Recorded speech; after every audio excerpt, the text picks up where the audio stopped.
तुंड ते श्रीरामे केले दुखंड युद्ध प्रचंड केवितेसी सुता सोयवाराला गेलास मोठं धनुष्य शिवधनुष्य तुझ्या भूखंडावर पडलं ते प्रभू रामचंद्राने काढलं आणि त्या प्रभू रामचंद्राची सीता चोरून आणलीस आणि त्यांच्याबरोबर युद्ध करणं रावणा हे कितपत बरोबर आहे असं हनुमंती रावणाला बोलतात. तुझे शुभचिन्ह कळले आता सोय झालासी भीक मागता भीके माझी कपटता श्रीराम घंटा चोरीली. या ठिकाणी असणारा अरे रावणा तू तर एक चक्रवर्ती लंकेचा राजा होता ज्या ठिकाणी सर्व स्वर्णमय अशा प्रकारची लंका होती ती लंका सर्व सोडलीस आणि एका सीतासाठी भीक मागण्यासाठी या ठिकाणी तू गेलास रावणा. राजा असून तू रंगमय या ठिकाणी भिकारी झालास ह्याच्यापेक्षा मोठं दुःख काही नाही हनुमंती बोलतात. ग्रहाची जय पत्नी ती भिक्षुकाची जजनी तू तवा केवळ मातृगमणी सीतावरणी उदांत.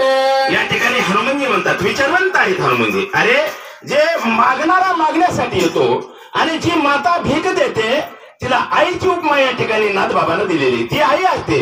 अरे आई म्हणून या ठिकाणी त्या सीतेची चोरी केली रावणा हे किती वाईट असं आहे असं तुझ्या मनाला सुद्धा यायला नकोय हनुमंती बोलतात. भिक्षा देव मनसी माते सेकी अभिलाषी सीते मा पापी तू जरवाते सन्नी पाते हे तला. या ठिकाणी अरे माता जिला आई म्हणलास अरे जिला आई म्हणून भीक मागितलीस आणि तिला उचलून घेत असेल तर या ठिकाणी रावणा तुझ्या एवढा महापातकी दुसरा मला तर काही कोणी दिसत नाही असं म्हणतात.